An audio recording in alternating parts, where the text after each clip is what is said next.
Hi everyone, this is Asia. I am going to be doing an ABG interpretation guide for you. I still use this to this day, but I will attach this to the PowerPoint presentation, and then I'll also send this PDF out for you guys. But I'm just going to go over everything that you need to know about ABGs, and then we can do some practice problems. So what is an arterial blood gas? So an ABG is a laboratory test that monitors the patient's acid-base balance. It's used to measure the acidity, so your pH, the level of oxygen and carbon dioxide in arterial blood. Now I'm saying this because I think it's really helpful to understand what the purpose is and the components of it, so that when you're trying to interpret it, it's starting to make sense, and then you can figure out if it's acidotic or alkalotic. So unlike any other blood samples obtained through a vein, this blood sample, this ABG, is from an arterial blood gas, which is taken from the artery. And that's usually like our radial or brachial artery. But now we'll talk about pH. So we know that for pH, the normal value is going to be 7.35 to 7.45. So if we have a pH of 7.35, that indicates acidosis, and a pH greater than 7.45 would be alkalosis.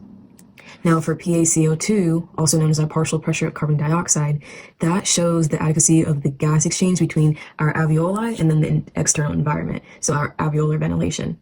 So our CO2 can never escape when there is damage in the alveoli, and excess CO2 combines with water to form our carbonic acid, which then would leave us in an acidotic state. When there is hypoventilation, then we will see the alveolar level, like example COPD, the PaCO2 will be elevated, and then respiratory acidosis results. On the other hand, when there is alveolar hyperventilation, the PaCO2 is decreased, leading to respiratory alkalosis. All right, and then for our bicarb, this is more of like a alkaline substance, and if we have a deficit in bicarb and other bases, then we would have metabolic acidosis, and then if there's an increase in bicarb, then we'll have metabolic alkalosis. So essentially, what my best advice to you guys is memorizing the values. So write down your pH. We always know it's 7.35 to 7.45, and then our PaCO2 is 35 to 45. The way I remember it is literally just take these two numbers, and I just always remember it.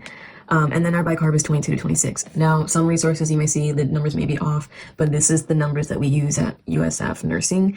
You'll see it all throughout your nursing courses. And I really say, even if you provide the values, just memorize it. You need to know it in the long run.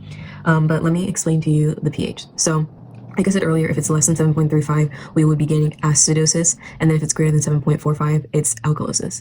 For our PaCO2, if it's 35 or less than 35, it would be alkalosis, and then if it's 45 or greater, then it would be acidosis. Vice versa. You see the pattern. What I use the method where I just interpret. It's in my PowerPoint. I don't use a tic-tac-toe method or anything else. I just find that really confusing. But I really look at the value. We start off with pH and then see what follows and the pattern. So for like pH, I know that I came up with this term, and it's like called ABA and then BAB. I don't think anybody else does this, but it has helped me. And what I just do is I know that pH is always acidic, and then if it's 7.35 and less, right, it's going to be acidic. If it's PaCO2 is 35 or less than that, then it's going to be alkalosis. So alkalosis, alkaline means basic. So ABA B, and then 22 acidosis. So ABA, and then same thing over here. Alkalosis means basic. BAB. So I always remember, like literally when I write on test, ABA, BAB, right hand, left hand. So now I want to go over uncompensated, partially compensated, and fully compensated. So in order to know between compensation, so for an uncompensated interpretation, we're going to know that our pH is abnormal. So when it's uncompensated, only one system, either our CO2 or bicarb, is abnormal. And then the other system, only one. So only one. And then the other system is still normal, so it hasn't tried to help at all yet. So this example is pH is 7.30, which means that it is acidotic. And then our CO2 is 50. So that is also acidotic. Yes, acidotic right here. And then bicarb is 24, so that's still in the normal range between 22 and 24. So then this would be, we see that CO2 follows pH, so then we have respiratory acidosis, and because only one system is abnormal, it would be uncompensated. Moving on to partially compensated, so in this, we would see pH is abnormal, but both systems are abnormal. So the other system is trying to help, but hasn't fixed pH yet.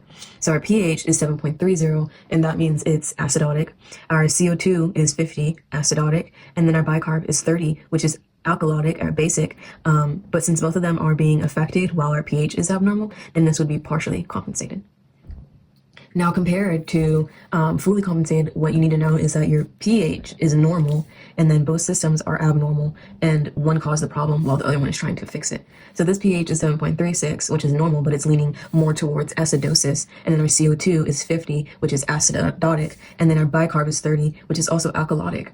Now, our bicarb is trying to fix, but our pH is normal, so then we would see that as respiratory acidosis. CO2 is following pH, and because our pH was normal, in the normal range, we have fully compensated. So I'll just do this one as a quick example, and then I will give you more practice problems in the PowerPoint. So we have a pH of 7.26. We know that's leaning more towards the acidotic side. It's abnormal. So just write abnormal and acidosis. And then our PaCO2 is 32. That's leaning towards alkalosis, which is also abnormal. I'm just going to write alk. And then our bicarb is 18. That's acidosis. And that's also abnormal acidosis. So because we know that our pH is acidic, what follows it is our bicarb that's also acidic. So this would be metabolic acidosis. Right? And because of that, now we have to figure out the compensation. So we had an abnormal pH, so we can already eliminate that this is not fully compensated. But now we can see that both PaCO2 and bicarb was abnormal, so then we know that it would be partially compensated. All right? So really, when you think of compensation, you just really need to know which systems are being affected, if it's one or both over the other, and then look at your pH. Is it abnormal or normal? And then you'll see a pattern between those, and that's how you can differentiate if it's uncompensated, partially compensated, or fully compensated. I hope this video helps. If you have any questions, please reach out to me via email or group me. But I will have more practice questions for you in my PowerPoint, and happy studying. Thank you.